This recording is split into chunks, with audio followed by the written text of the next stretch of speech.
so many people were focused on 4x, 5x, 6x return rather than the actual marketing of it itself, because they were looking for immediate returns. I've never done that. Like, I spent $60 million influencers. I've told every single brand, I've turned down a lot of brands. I won't take your budget if you expect to spend 100K to get back 212,000 the next day. That's not what I do. Hey everyone, welcome to another episode of Perfectly Mentored. I'm your host, Jason Portnoy.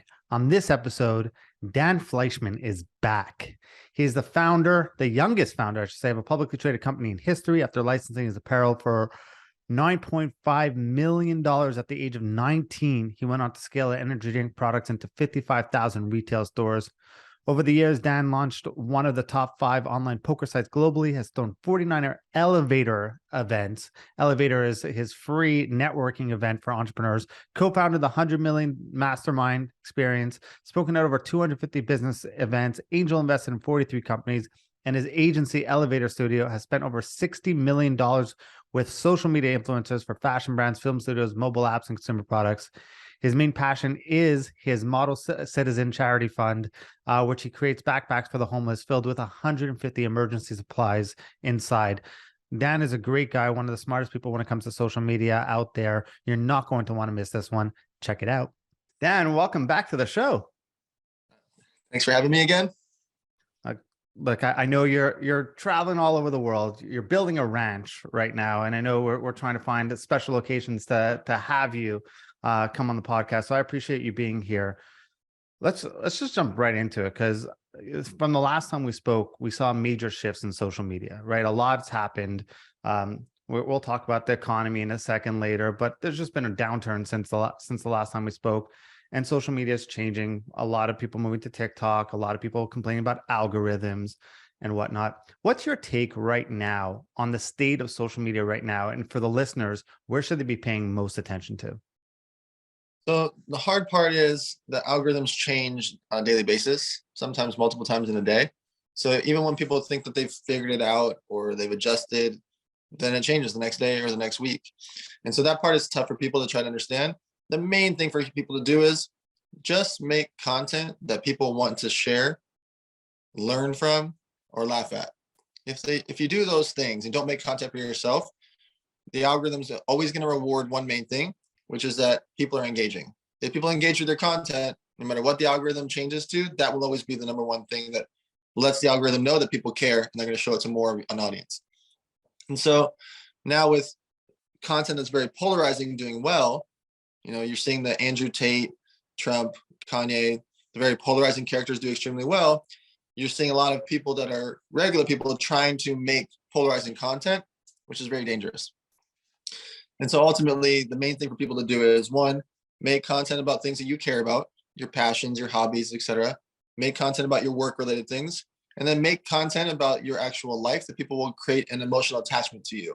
Showing your puppies, showing your kids, showing your food, showing your travels, showing things that make people have a personal attachment when you're playing sports or poker or basketball, ballet, golf, whatever. Doing those things will create emotional attachment, what leads to top of mind awareness. Yeah, I always say, have buckets, right? What are your buckets in your life? And then create the content around those buckets. And that becomes a lot easier to produce content. Exactly. When it comes to brands, though, building, I think, and I'm curious to hear your thought, I think one of the biggest mistakes that they make in the content that they produce, and then eventually in the advertising they end up making with it, is they want to be the hero in the story versus making their customers the hero in the story. Are you seeing that too? And what's one of the easiest ways to overcome that?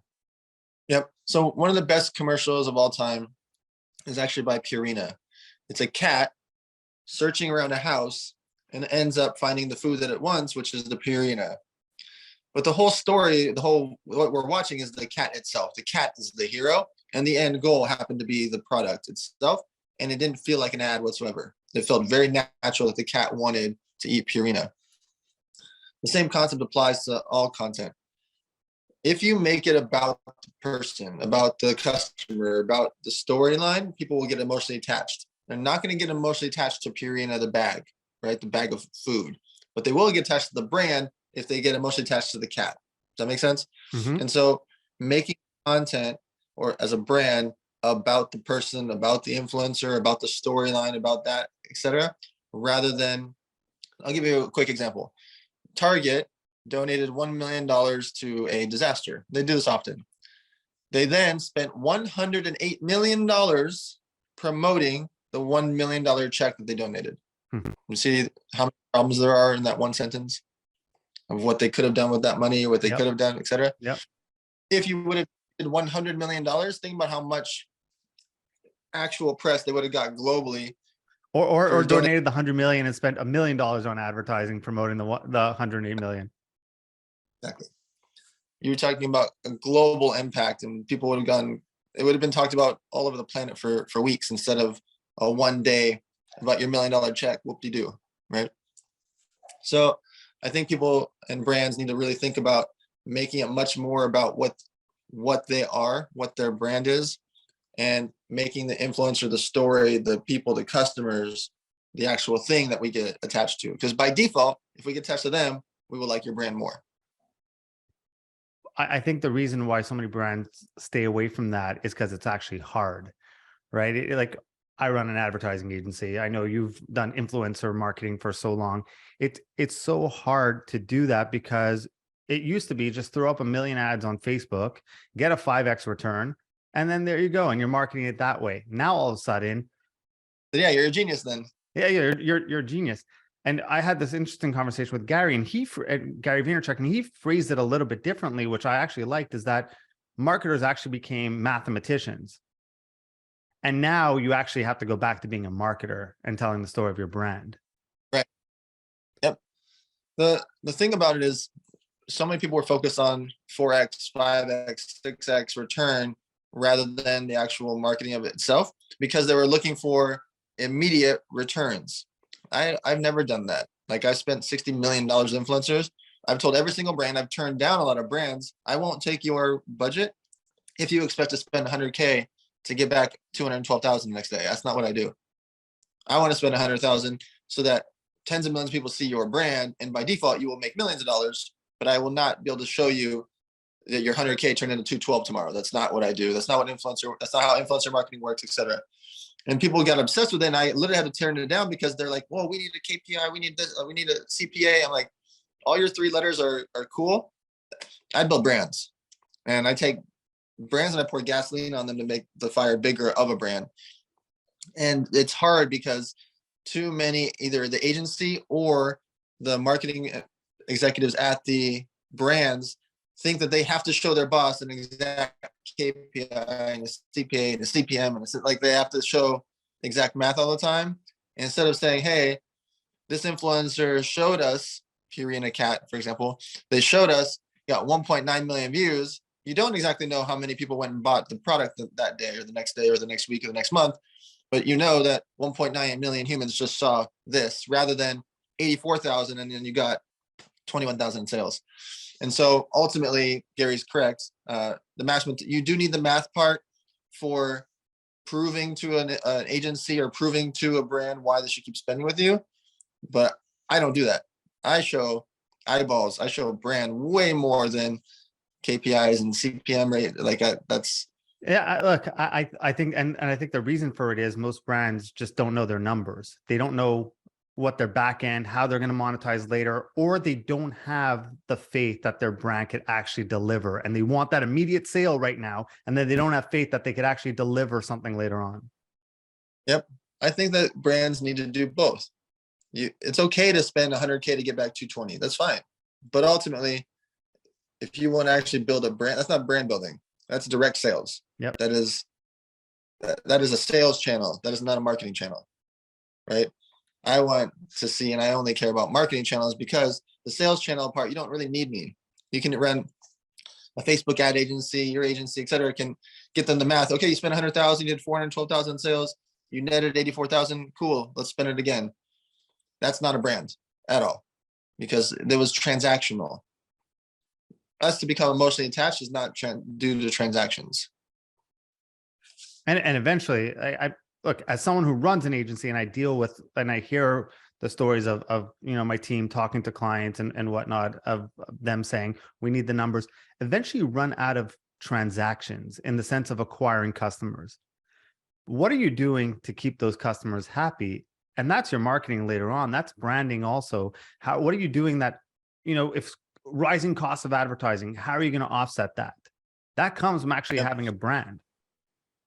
So the customers have to become your ambassadors, whether they're actually posting on social or getting referrals for you or talking about you or being proud of you. They are your best bet. I always say it's much easier to get more money from someone that's already opened their wallet. When you try to go get a new customer that their wallet is closed and protected, and you try to get that first $20, $50, $200 sale, it's very difficult. Someone's already spent $50 with you. It's easy for them to spend 100 or 200. You already got their information, your address, your credit card. You've already shipped to them before, whatever your product is. Like, they already know that they like you. They trust you because you deliver to them. Getting more money from them, getting referrals from them is infinitely easier than trying to go get Jason to buy the first time. It's not even close. It's not even like a discussion. It's like, if Dan has spent $50 with you, Jason has spent $0, you are much more likely to get me to spend hundreds of dollars than Jason to spend 50. And if I can't, and if I can't, that says something about my service, my product, or my brand. Exactly. Let's talk personal brand for a second, because I put out content, not nearly as much as you, but I'm trying to catch up to you. But I'm putting out a lot of content now. One of the hardest things, and I teach this also, like not looking for things and just putting things out there and trying to see what works and testing and putting it out there and not getting caught up in vanity metrics. As someone who's putting out content and tells people not to, it's still one of the hardest things to do, is like look at something and be like, like maybe if I posted this at a different time, maybe I should delete it. And I fight that urge also. I think when you were building a brand, I think the landscape kind of changed. You're still building it, but like, I think the landscape kind of changed. So what advice would you give, let's say me who's putting out content, or someone who's thinking about starting to put out content, on how to build their brand now, aside from buying your book, which I highly recommend everyone buys your book, and we'll link it in the show notes for you. But like, what advice do you have? So the main thing is the consistency. If you're posting at least once a day, you're keeping that top of mind awareness. You're in people's faces, you're out there, you're interacting, people care. Making the content much more about the person watching you and less about you. People are almost always making content about themselves. A selfie, I just did this, I just did that. Let's say Dan and Jason are following that person. Why would we ever share that content? I'm never going to share your selfie. I'm never going to share when you got your new promotion or you got something, blah, blah. That's fine sometimes, but ultimately, why would Dan and Jason ever share that content? It's not going to happen. Now, what if you taught us about something? What if you made us laugh? What if you showed us a news article? What if you showed us your take on something going on in the world, or business, or a niche, or a hobby? Or that is shareable. Dan and Jason can now repost it, and all of a sudden, hundreds of thousands of people or millions of people see your content because you made something interesting for us rather than for yourself. 2, collaborations. Making content with other people will always be the easiest and cheapest way, because it's free, to get you more followers. Because if Dan and Jason make content like we're doing right this second, and then Dan posts it, the audience that I have will likely like Jason because he's similar style. He has an agency, has a podcast, etc. My audience is much more inclined to want to follow him because we have similar type audiences, and vice versa. Making content with other people, whether you're a chef, personal trainer, you teach basketball, you teach ballet, you're a gardener, you like animals, doesn't matter what you do, there are other people in your field to make content with, or similar fields to make content with, and you guys will, by default, gain following from each other because you have similar type audiences. Same reason also on a physical level, when you see girls go to dinner and there's 4 girls at dinner and they're making photos and videos with each other, they are going to gain following from that because someone likes that brunette, someone likes that blonde, someone likes this girl. They may not just follow that similar style of girl. Same thing happens with guys. 4 guys go to the gym, they're all buff. Well, they're going to start to gain following from each other because they're all posting content. They have similar style audiences. So it doesn't have to just be the niche or hobby. It could be your work, it could be what you do, etc. The third thing is you have to be really aware of the fact that your followers have already drinking the Kool-Aid. They already clicked follow. You don't have to prove how cool you are. We're there. Now that we're there, if you want us to share your content, show us something, ask us something, teach us something, do something with us, and people will want to share your content. So two things from there. I think one is people think their life is boring, right? Yes. Not everyone gets to go sit ringside at Jake Paul, and not everyone gets to meet the amount of people you have or live that life. That's entertaining. If you're just Joe, and you're trying to make content, how do you balance that? Like, because then that leads to people over flexing and not being authentic anymore. Correct. So for Joe in Alabama, here's the thing. What you think is boring looks like magic to us. So you might be a plumber or a roofer, and you're like, who the hell cares about roofing? I've been doing roofing for 18 years. Dan and Jason watching your content literally couldn't do a roof if our life depended on it, right? I definitely couldn't fix the plumbing in my house if my life depended on it. I have no chance, right? You making basic content showing us this is what you should do if your sink gets clogged. This is what you should do if your toilet gets clogged. This is what you should do if this happens. And then the roofer makes content. Hey, did you just go through a thunderstorm? This is what you should do. Oh, you want to protect yourself from the next thunderstorm? This is what you should do. Are you prone to hurricanes? This is what you should do for your roof. That looks like magic to Dan Jason because we have no idea for our roofs. We have no idea for our sinks, etc. And so you might be in what's you think is a boring situation.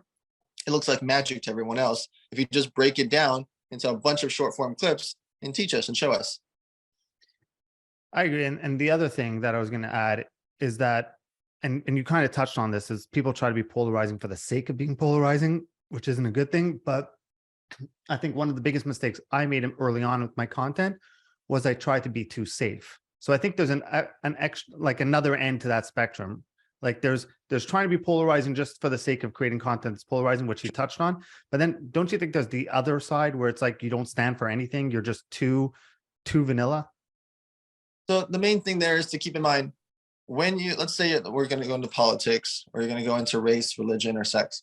These are 4 topics that I tell people to avoid when they're influencers, because the people that agree with you can't agree with you anymore, right? So if you say, I love Trump or I hate Trump, for example, they can't agree with you anymore. The other 50% of the people will never change. They're never going to be like, you know what? I'm not Democratic anymore. Or you know what? I'm not Jewish anymore. I'm going to become Muslim today. That's literally never going to happen. It's not 1%, it's 0%, right? I can put a Muslim and a Jew into a room, and I could put a Trump and Biden supporter in another room, and they can argue for 1 hour, 3 hours, 5 hours. 0%. No one's converting. No one's converting. Literally no one. Not occasionally, just no one. And so when you're making your content, just keep that in mind. If you're going to make a hot take or something over the top or polarizing, you will not gain any new following because those are people that are already following you, agree with you.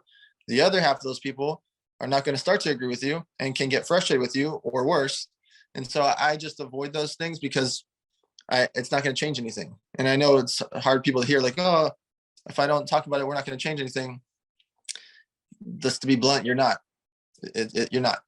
And so to me, you can discuss topics without being polarizing. I can discuss politics. I can discuss Black Lives Matter. I can discuss a situation with Kanye or Kyrie Irving talking about Judaism. I can discuss those things without being over the top, which is what a lot of content creators are doing, is they're making it like flashy headlines and trying to be over the top one way on a topic instead of having a discussion about a topic, which is perfectly fine to discuss. The Jews versus Muslims, discuss Trump versus Biden, discuss those things rather than being over the top on any one side. Well, they think they're just going to trick the algorithm. They'll get so many comments, and they hate comments. Will then spit it out even more, and that's literally their goal with what they're doing. Yep. But then there's the other side, right? Like, as a business owner, if you want to put out content, if you want to help people, you still have to have a message of what you stand for. You can't just put out all your content and safe and boring. You have to be, maybe it's the wrong word, but absolute. You look at Grant Cardone, you look at those, Gary Vaynerchuk, they speak in absolutes. Like, do you find that, like, that the people who don't do that, they have a hard time growing? So the hard part again is Grant, for example, is very polarizing. Yeah. And love him or hate him, that's how people grow, right? When people speak in absolutes, and even when they know they're wrong or they're over the top or they're being presumptuous, that does really well for the algorithm. That's what helps make them more famous. I think that for most of society, most of humans, out of the 8 billion humans, there's not more than a few thousand that should actually be having absolutes, because they don't know Grant's done one thing for decades and decades. Gary's done one thing for decades and decades. When someone's done something for 20, 30, 40 years and been the top of the space, they have more wiggle room to go say those things. Even if they're wrong, their opinion is interesting or matters. When someone's been doing it for 2 years, 5 years, and they're not having $1 billion in real estate or $1 billion social media agency, it's a bit different from someone listening or watching to take that in, to take in their absolutes. And how often do you think, like someone who's trying to sell, let's say a course creator or a coach or a consultant, whatever, that there should be a CTA or a call to action on their posts, and how much, like what percentage of their posts should actually be selling, like Sure. physical selling, and not just like letting their content do the selling for them? Yep. So in Grant Cardone's example, he sells every single day. Yes. And I've been very clear with him that you should not sell every single day. Absolutely not. He disagrees because he thinks he's got to sell all the time. No, well, here you got to sell. You never know. You got to get the book. It's wrong. Because people buy from emotion. And so if you think more of the Gary V of the jab, jab, jab, right hook, put out content, and then boom, ask for the sale. It's much different. You can have a much higher return. You can have way more people interested in it because they don't feel like they're being sold to every day. Here's why it's bad to sell every day. You become, one, the boy who cried wolf, because if you say everything's great every single day and you have a 50% discount, 70% discount, 50% discount, 30% discount, well, we're just going to wait for the discount. Just like Fashion Nova, they had 50 to 70% discounts every day. Why would I ever pay full price at some point? I'm just going to keep waiting for 4 days from now and buy it at a discount, right? And buy the next holiday.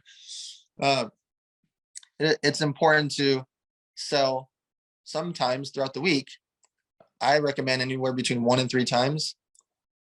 If you can do that and you can feed people content along the way and you can show them things and be interesting, etc., then when you sell, you're not the boy who cried wolf and you're not the person that asked me for my credit card 7 days a week.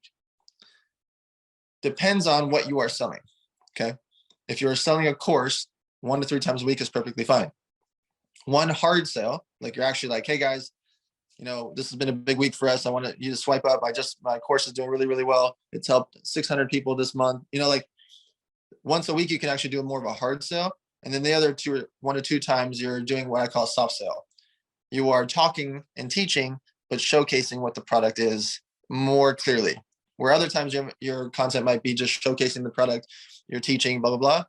You can actually have a sale, what I call a soft sale, where you're showing, hey, I love this Snoopy shirt, blah, blah, blah. That's a hard sale, right? If I'm showing you my shirt and saying it's $39.99, that's a hard sale.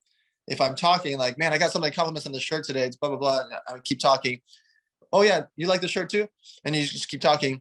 That's a soft sale. You're implying about buying the shirt without actually saying swipe up and pay $39.99. But anyways, that's a long-winded version of saying 1 to 3 times a week. You will not alienate your audience. If you try to sell every day, you will have that feeling of people not liking it because they feel like you're trying to sell them every day. And then when you're not trying to sell to them, they're not going to share your content because they feel like you're just going to sell to those people. Then you get the people who are posting and they're just not growing their following, right? And the following's not growing. And that leads to a couple of things, right? It leads to people who now go out and buy followers, which actually end up hurting them in the long run. It's different if you have 1 million followers and you bought like another 200,000 to get 1.2, that doesn't affect as much. But when you're at 100 followers and you go to 55,000 followers, that's not really going to help you at all. What's your take on people managing their emotions regarding following? Yep. So luckily, micro influencers and medium-sized influencers became cool. And so the vanity number of having 1 million followers or 100,000 followers, etc., that went away a bit because people were like, having 21,000 followers that are engaged is actually super good compared to someone with 1 million followers that aren't engaged. On the fake follower side, it's tragic because, like you just mentioned, imagine that you have 5,000 real followers and you can go buy 50,000 fake followers. So now Instagram or Twitter or whatever platform thinks you have 55,000 followers. You now post content. On average, 7% of your following actually sees your content. So it's a very small amount out of 55,000. But wait, you actually only have 5,000 real people there. And so when that post goes up, and very few humans, even if all 5,000 were engaging, which they're not going to, when they start engaging, it looks like nothing out of 55,000 because only a couple hundred people engage. So Instagram actually suppresses your content, doesn't show anybody else because your content looks like it sucks because nobody's engaging. Why is no one engaging? Because 50,000 of them are bots. They're eggs. They're eggshells. They don't exist. And so it can, and you will not be able to outperform it. You're gonna have to now go get to 250,000 plus followers to ever have normal engagement to supersede the 50,000 fake ones that you bought. It's tragic. Don't do it under any circumstance. There's no need for vanity. Those are vanity numbers that actually hurt you dramatically. I'd rather see you have 10, 20, 30,000 followers that are real and getting a 2%, 3%, 4% engagement rate, which would be high, rather than you having a 0.2% engagement because most of your stuff is fake. And what's worse is that leads to then people either having to spend money on advertising, right, to either like boost their posts so that actually they get real engagement from people. But I think one of the things that actually has helped a lot has been Reels. Because if you look at the analytics behind any reel that you put, there's always, it shows you the percentage of people who are your followers and the percentage of people who are not your followers. And Reels, I think, just like YouTube Shorts, has come out and kind of made the game a little bit easier for people. Put out content and we'll show it to people who don't follow you. Yep. So what's interesting about Instagram continuously making platforms within their platform is that Reels shouldn't exist. It's short form video content on a short form video content platform. Yeah. My main feed is 59-second video. Why do I need 59 seconds on Reels? And why is it a whole different following? Like, it doesn't make any sense. They should have just kept it the way they had it with Instagram, having an explore page that worked well back in the days. That should be the Reels because that was Reels. They tried IGTV, that didn't work. Like, they're just trying too many things instead of realizing you're a photo and video platform that I want to swipe like this, and I want to go through Instagram stories really quickly. That's it.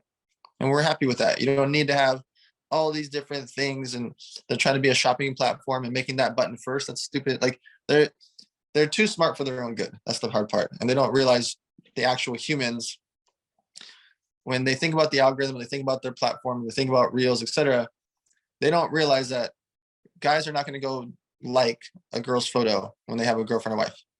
Doesn't mean that they don't want to see that. And girls are not going to go like Dan Bilzerian's photo because for the same concept. And so doesn't mean that they don't want to see Dan Bilzerian going crazy, or they want to see Jake Paul, or they want to see something wild. They're just not going to like or comment on it, because why would I like or comment on Kylie Jenner's page? She's never going to see it anyway. Doesn't mean I don't want to see it. I feel like most users are lurkers anyways. They don't like or comment to begin with. Right. And so the algorithm doesn't, that the smart people that made the algorithm don't get that part. That we still want to see that content, even if I don't like or comment on it. I don't want to like, just because I have to like and comment on my nephew's post every time, doesn't mean I want to see that. Yeah, exactly. I think, you know, the problem that I think they're facing is what a lot of businesses do. They get to a certain point and then a competitor opens up shop next door. In this case, TikTok opens up shop next door. And then you stop focusing on your business and you start watching what your competitor is doing and then trying to copy everything your competitor is doing. Like, why do they have a lineup in front of their place? Oh, they have a green sign. Let's put up a green sign in our store. Oh, they switched it to red. Let's switch it to red. Now you're playing follow the leader, and you're no longer the leader anymore in this game. Yep. TikTok did what the other platforms should have been doing this whole time, which is help people get famous, help people get views. TikTok allows people with small followings to get thousands of views, tens of thousands of views, hundreds of thousands of views, sometimes millions of views. That doesn't happen on Instagram anymore, which it used to back in the days. That doesn't happen on Twitter anymore. It doesn't happen on Facebook anymore. TikTok just did the basics, stroke the ego of the people that are making content. When someone that has 2,000 followers can get 1 million views, what are they going to do? They're going to make content every day forever now because they're excited. On Instagram, think about some of the biggest creators in the world. They barely post. You know why? Because they don't get the engagement they used to get. Why would I want to post if I used to get X amount of likes and X amount of views, etc., and now I'm getting 1/10 of that? Why do I want to post? I'll go post on other platforms, or I'll just post stories forever. There's so many creators that just barely ever post, if at all, simply because why do I want to look like I've got 1/10 of my engagement when nothing changed? Well, do you think TikTok's my theory on it was they did it to grab users, right? You got the viral reach. Now users come to that platform because they want the viral reach. Cool. Now you're here, pay to play. Do you think TikTok will go that route? Well, at some point, yes. Like we got you. Now you want that reach again? Pay to play. Yeah. That happens with all the major platforms. The difference now is there's just not that many other platforms coming because Facebook will buy them or stomp them. And so there's really only half a dozen platforms that really matter out there. There's a lot of little random ones, but nobody's popped up besides TikTok in years. And keep in mind, TikTok only did that because they were already Musically, and a multi-bazillion dollar company bought them. So there hasn't really been any new platform in a decade that popped up to fight with these guys that actually made it besides Vine. And so I just think that it's important to keep in mind there's really only a half dozen platforms. TikTok has just been the one that has a humongous bankroll, and even them, they're making mistakes, and they have affiliations to China that people don't like, and they have situations that they don't, that they have things that they could fix and they still don't because, again, people are too smart behind these companies, and they're too smart for their own good. What's your take on what's going on with all those social media channels? Like let's say Meta now laying off 10,000, like I think there was 10,000 people. Elon with Twitter, now they're leaving in droves. I just read an article right before we came on this, was that they actually closed a bunch of the main offices because employees were sending in resignations. They had that 5 p.m. deadline. And then employees started. What's the take? I hate when people say, is this platform dead? But Meta used to be, Facebook used to be the leaders in this space. What happened? So a couple of things. One, they never should have hired that many people to begin with. You look at Craigslist. Craigslist has been around for 20 years with 75 employees. Craigslist is one of the biggest, highest traffic sites on the planet for decades, makes a ton of money, huge business. It's organically there, similar to Reddit. Like, these are major platforms that have not that many employees. When Instagram was built, it sold for $1 billion. They had 13 employees. So it sounds crazy, like, oh my God, they fired 10,000. They still have tens of thousands of employees. It's true. Right? Twitter had thousands of employees leave yesterday. They've still got a ton of freaking employees. And everyone's like, oh my God, Twitter's going to shut down tomorrow. I will bet my actual kidney that Twitter's not going to shut down tomorrow. Right? Yeah. Versus any. So, people are betting against Elon Musk, the only human in history to have 3 multi-billion dollar companies at the same time, and now 4.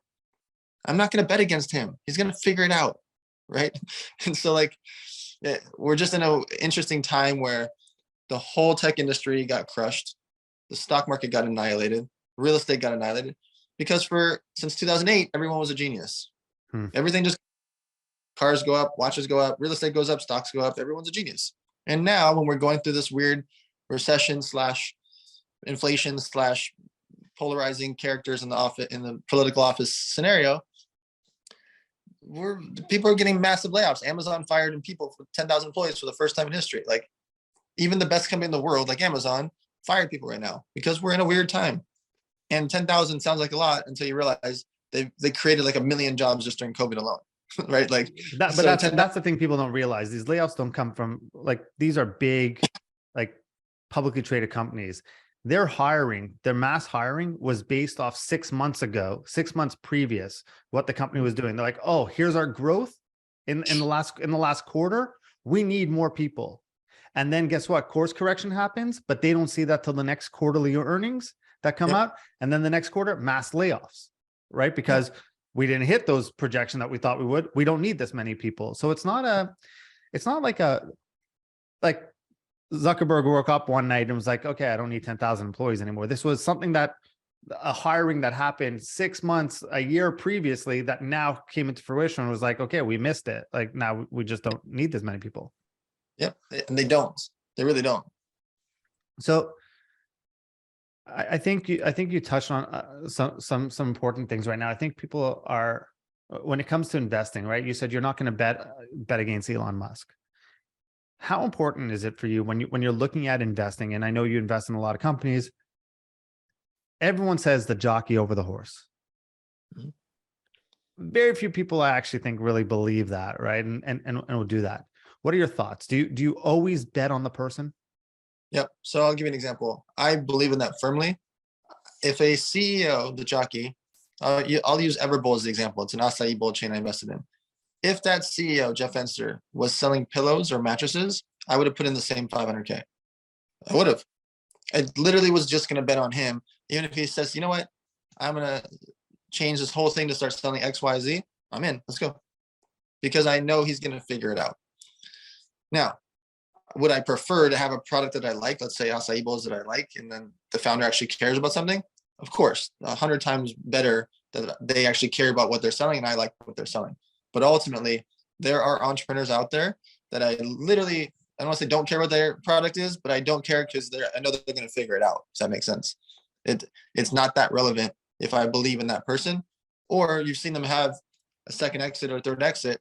Let's just use Elon. If Elon said, hey, Dan, I'm going to go start selling eye goggles in mass because I think sleep is important. Great, I'm in. I would buy as much of the company. I think he's going to sell more sleep masks than anybody in history because I've seen what he's done 4 times now, right? The same thing applies. If you see someone that's sold a company once or twice and then they want to raise money for the second or third time, I'm in because I know they've gone through the process and it doesn't matter as much as normal of what they're selling because I know they're going to figure it out. So what are the qualities you look for in a good operator, in a good, I guess, entrepreneur?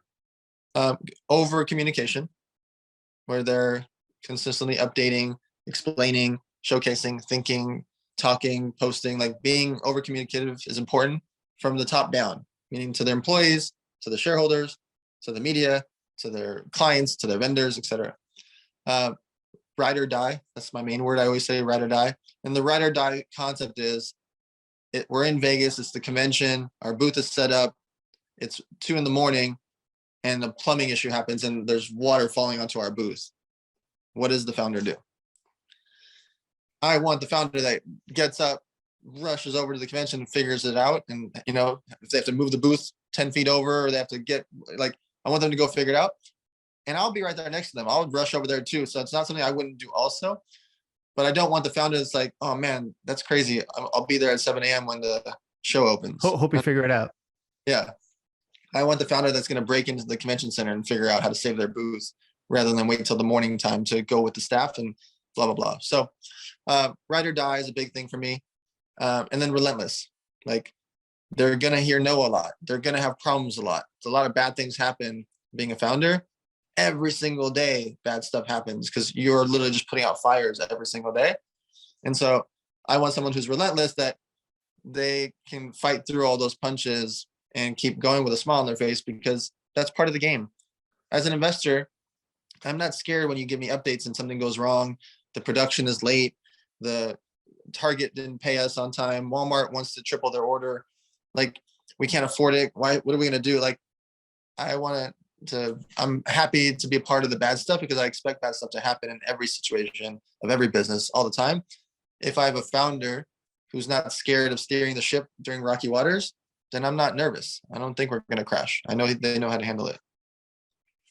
Now I'll put the disclaimer over here saying everyone go do your due diligence before you listen to Dan's answer, but Dan's a smart guy, so you might want to pay attention. But what's your investment strategy look like now? Given like, I personally think the worst is yet to come and we're going to experience a lot worse. That I hope I'm wrong, but I've been very vocal about that I think it's going to be really bad. Right now, what's your investment strategy? And then how are you looking at it in 6 months, 12 months from now? Yep. So you are correct. Things are still going to get worse. That's a maybe. That's not an emotion. What's happening in the crypto market, in the stock market, simultaneously in the real estate market, all at the same time, it perpetuates onto each other. If the crypto market gets hurt, real estate market gets hurt, stock market gets hurt, real estate market gets hurt. They are not in unison, but they are related because people that have money, if I lose money in stock market, I'm not as inclined to go throw money at real estate. If I get crushed in crypto because of FTX, I'm not as inclined to go buy a bunch of stocks, right? Things happen. And if the mortgage rates are 10%, I can't afford a house anyways. Yeah. So we are going into 2023. It is not going to get better from that perspective of the markets themselves. However, within there, a lot of deals happen, and people are going to become wealthier than ever. In the blood, in the masses, in the chaos is where Phoenix rises. and some amazing, amazing deals happen where you can buy Amazon stock at a huge discount. You can buy Facebook stock at a huge discount. You can buy Netflix stock at a huge discount. I don't know where that number is though, right? There might be down 50, 60, 70%. I don't know if they're going to go down 70, 80, 90%. I don't know. Nobody does. Anybody that says they do is lying or delusional, because it's not possible. We are in an emotional market driven by media and fear. So nobody can guess what the stock is based on analytics and financials. That's not how this works right now. There's too much emotion. Nobody could have guessed FTX was going to have a multi-billion-dollar situation last week, because 2 weeks ago they were the golden child, worth 32 billion, and now they're the biggest scam, bigger than Enron, right? So nobody can guess correctly when we're in an emotional market and a lot of crazy situations are happening, especially leading in 2023. So my investment strategy stays the same. It's always 40, 40, 20. I do 40% low risk. That makes me like 5 to 9%, like mutual bonds and things that I know are just never going to go away. Life insurance. They're boring. I like them, but I don't want the money sitting in the bank. I don't want to lose 9% inflation. So I'd rather make 5.5% in some boring thing. Then the other 40% is medium risk. I'm hoping to make 10 to 30%. These are typically things in the real estate space and the stock market space. Obviously, the stock market's not good right now. So that's more high risk. But ultimately, raise your hand if you think Amazon's going to be here in 5 years. Raise your hand if you think Apple will be here in 5 years. Netflix, Walmart, Google. These companies are going to figure it out. These are hundreds and hundreds of billion-dollar companies or trillion-dollar companies. They're going to figure it out. And I like buying. And by the way, if they don't, we're in for a bigger problem than we thought. Yeah. There's no version of Walmart going away. There's no version of Google going away. And because it's not just their business, they own a whole bunch of other businesses that they acquired and invested into. So there is no version of some of these household companies going away. And ultimately, over the course of time, do I think that Walmart, Google, Netflix, Facebook, etc., are going to come back from Amazon from a stock perspective, price perspective? Of course I do. I just don't know the timing. And so getting in is up to you. Is like, when is that moment to get in? But I like anything at 50 to 70% off, right? Like when you're talking about household name companies. Cash flowing businesses. So that's in my medium risk. I make the medium risk, not high risk, by only investing in cash flowing businesses that have multiple locations. So if I invested into your first pizza shop, that's high risk. If I invested into your 7th pizza shop, that's medium risk or low risk, because you've got 7 now, right? And so I like cash flowing businesses that are laundromats and car washes and restaurants that have a small chain. Those are interesting to me because they're cash flowing and they're not high overhead. I don't want to invest into a high overhead. I don't invest into fancy restaurants. Like if you have a $4 million fancy restaurant, I'm not in. But if you have a 400K and you want to open 10 of them for $4 million, I'm in, because I can split up my risk on 10 things and there's not some big rent, big overhead, 70 staff at the place. I don't like that. And then the last thing is 20% is my high risk. These are my shots at glory. And so that's cryptocurrency, that's now the stock market, that's angel investing, where if I'm right, I'm looking for 2x, 3x, 5x, 10x, 20x situation to happen. If I'm wrong, or if things don't work out or take time, I'm hoping my low risk and medium risk will cover my high risk investments. Right now, are you just sitting and waiting, or are you active? I have never invested more in my life than the last 3 months. In the last 2 months. Yeah. But if you believe, so the question becomes, if you truly believe that it's going to get worse, why are you doing the investing now and not waiting? Because I'm going to continue to make capital to invest at that time too. And I'm going to dollar cost average your way in pretty much. I love these prices at 50 to 70% off already. And if they go down more, I'll buy more. And if they go up, I'm already in. And I'm not going to, and I don't invest an amount of capital on any one thing that can hurt me if it goes down. It's a big thing to why I do 40, 40, 20. Let's say you've got $100,000 saved up, right? You've been working the last 3 or 4 years. You had some money saved up. You have 100K to work with.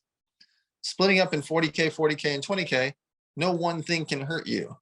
If you put all 100K into one stock, yikes. If you put all 100K into one real estate, flip, or one condo, or one It's a rule of one. Anything you're dependent on one thing, you're in trouble. Yes. And so if I buy, let's say I'm buying 10 grand of Amazon, 10 grand of Facebook, 10 grand of Netflix, 10 grand of Google, for example, any one stock going down is not going to hurt me. Any one stock going up is also not going to make me rich. But as I work, I'm going to continue to work to make income from my business, take that capital and then buy another $2,000, another $5,000, another $10,000 of each of those stocks, no matter what happens, whether they go up or down, just because I believe in the companies. What are your thoughts on leveraging debt, on using debt? That's scary right now because you got to pay the debt off. And like, we don't know what 2023 looks like. So my thing is, I want people to figure out ways to make more money, whether that's from their job itself, from their side hustle, from their side job, from consulting gigs. Like if you're good at something, go consult on the side, speaking engagements, tutoring, Uber driving. There's so many ways to make an extra $2,000 to $10,000 a month. That's crazy. Like it's nuts how much. The reason that we are not going to have a recession like 2008 is simply because there was no smartphones in 2008. There was no social media in 2008. There was no Airbnb in 2008. There was no eBay flipping. There was no StockX. You couldn't go be a house sitter. You couldn't be a puppy sitter. You couldn't be a dog walker. You couldn't be an Uber driver. Now, exactly. Now, people that lose their job at Twitter can go make $8,200 a month being an Uber driver, and they can make $2,000 a month on Etsy selling arts and crafts, and they can make $1,100 selling cupcakes, and they can make an extra $1,400 tutoring Spanish. Like they have ways to make money now from their phones. Forget influencers, forget all that stuff that needs a following. You can make money. If I was 16 years old, I would be making $10,000 a month. If I was 16 years old, I'd make $10,000 a month, just doing video editing on the side and doing web designs on the side and puppy sitting and house sitting. Like I would just be doing things that are off my phone, and I would be 16 years old and I just had my first bank account. I would make more than 90% of the Americans in the country. I agree. But I think that's the problem, right? I think the problem is people don't need to wait to lose their job. I don't think people really do goes back to like the business owners who don't know their numbers. I think in real life, people don't know their numbers and just how much money they actually need. And yep. the answer is more. And people used to call me greedy when they used to ask me, where do you see yourself in 5 years? How much money is enough? And I'm like, my answer is more. Yeah. And they're like, well, what's the amount? And I always struggled with that question. How much money do you want in 5 years from now? I'm like, more than what? Yeah. More than today, more than yesterday. And tomorrow I want more than the day before. And I'm always going to want that. And the answer is always more. And it's not from I want to conquer the world and greedy.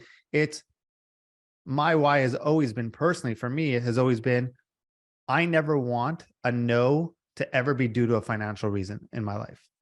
Yep. Doesn't mean my kids get whatever they ask for, but a reason why they won't get it isn't going to be a financial reason. Yep.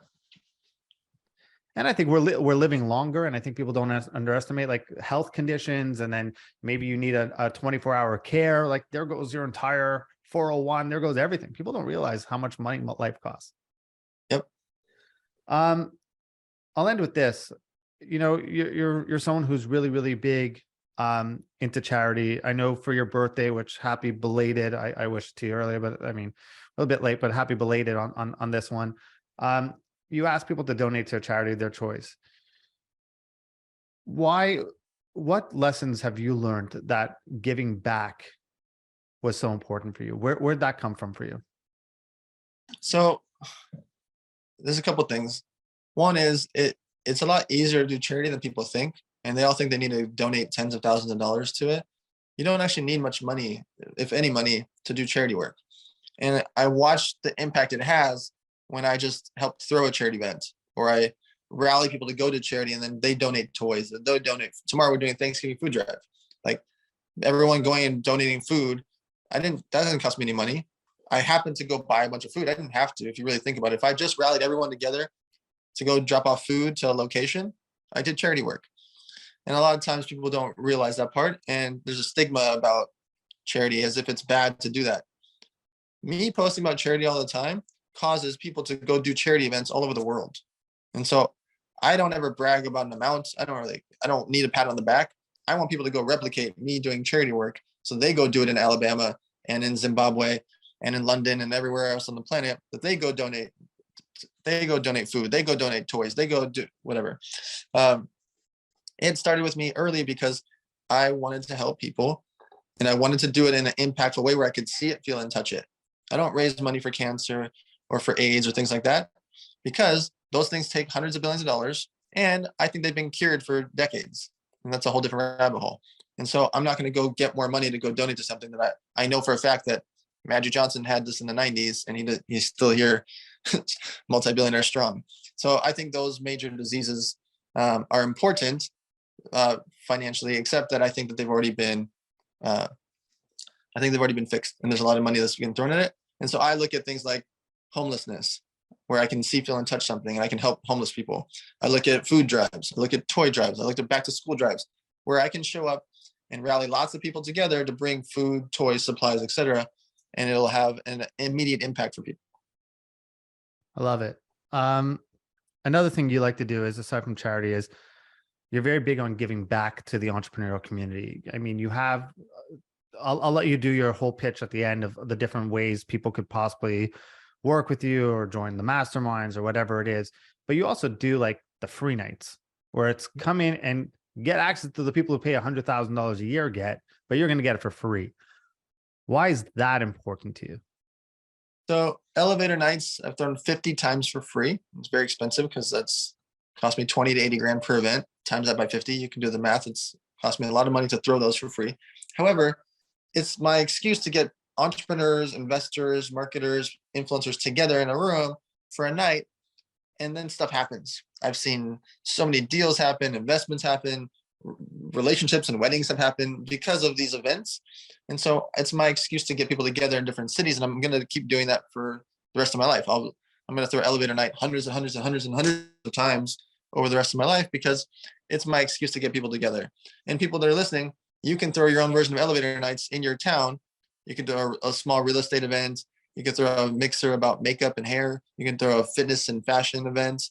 Like, you can do a puppy event. You can have an excuse to get people together without spending any money or very little money, get people together. And a lot of moving and shaking happens, and it comes back to you.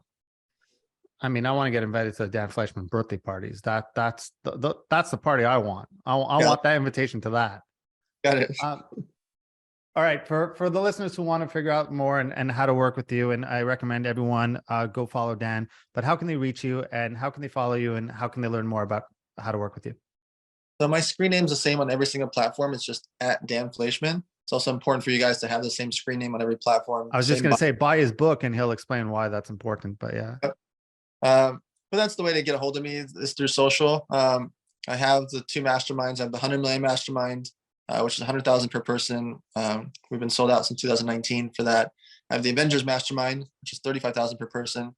That's more about real estate, investing, and businesses, etc. We have 184 members in that. Elevator nights, I post about it usually 1 to 2 weeks in advance, because it's free. So I can't post about it too far in advance, because we already get 400 to 800 people to show up for the events. But elevator nights is free. I go to most major cities, so you guys can always fly in for those. And then my charity is Model Citizen Fund. That's where we make the backpacks for the homeless. Love it, Dan. As always, thank you so much. Really appreciate you, coming back and doing this, and keep doing what you're doing. Keep educating us all. Appreciate it. Thanks, Jason. Take care. Hey, everyone. Thank you so much for watching this video. If you want, check out our most recent video over here. And this one is the one YouTube thinks you'll like. But if you really enjoyed watching, please do me a favor, like and subscribe over here. Thank you so much.